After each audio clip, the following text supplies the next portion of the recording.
ஒரு கதை சொல்லட்டுமா? இந்த கதை வந்து கொஞ்சம் பவர்ஃபுல்லான கதை.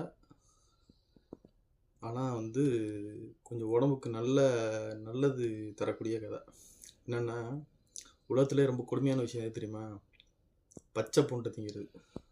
அது வந்து நம்ம எதிரிக்கும் துரோகிக்கு கூட வரக்கூடாது. அந்த மாதிரி ஒரு கொடுமை பச்சை பூண்டை திங்கிறது. ஆனால் அந்த பச்சை பூண்டில் தான் ஒரு முக்கியமான புதையல் அடங்கியிருக்கு. இது ஜஸ்ட் ஒரு ஹெல்த் அவேர்னஸ்க்காண்டி போடுற வீடியோ. என்னென்னு வச்சுங்களேன், இப்போ நம்ம வந்து உடம்புல வந்து ஹெச்டிஎல் எல்டிஎல்னு 2 கொலஸ்ட்ரால் இருக்குது. ஹெச்டிஎல்லுங்கிறது நல்ல கொலஸ்ட்ரால், எல்டிஎல்லுங்கிறது டேஞ்சரான கொலஸ்ட்ரால்.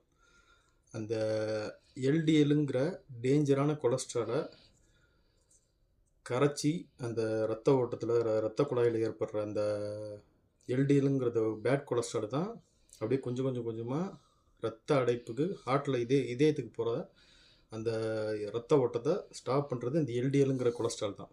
சரிங்களா? அதை வந்து சீர்படுத்துகிற ஒரே விஷயம், நிறைய விஷயம் இருக்குது, அதில் முக்கியமாக இது ஒரு விஷயம், பச்சை பூண்டை திங்கிறது. ஏன்னா இந்த பச்சை பூண்டில் தான் அலிசீனுங்கிற ஒரு நேச்சுரலான ஒரு கெமிக்கல் இருக்குது. இது திங்கிறது கொஞ்சம் அருவருப்பாக இருக்கும். ஆனால் அந்த அருவருப்பை தாங்கிட்டோம்னு வச்சுங்களேன், இருதய நோயாளிகள் வந்து வித்தின் 1 மந்த் ஆர் 2 மந்த் வந்து பாடி வந்து ரொம்ப லைட் வெயிட்டாக இருக்கும், கொலஸ்ட்ரால் வந்து நார்மலாக இருக்கும், எவ்ரிதிங் இஸ் ஃபைன் இந்த பச்சை பூண்டை திங்கிறதுனால.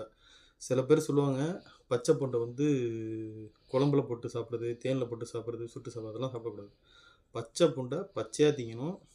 அந்த அலிசீனுங்கிற இந்த நேச்சுரல் கெமிக்கல் தான் உள்ள தொண்டையில் இறங்கும் போது உங்களுக்கு வந்து கொடுமையை ஏற்படுத்தும்.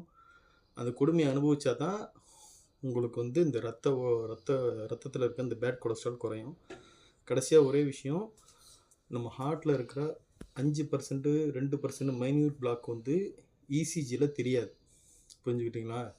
சிடி ஸ்கேனு அதில் மட்டும்தான் தெரியும், எம்ஆர்ஐ ஸ்கேனில் தெரியாது. வித்தியாசம் புரிஞ்சுங்க. சில பேர் இசிஜியில் போய் எடுத்து செக்அப் பண்ணுவாங்க, தெரியாது, 5% 10%லாம் தெரியாது. சிடி ஸ்கேனில் மட்டும்தான் தெரியும். கொரோனரி ஆஞ்சியோகிராம்னு சொல்லுவாங்க. Always stay healthy, health is wealth.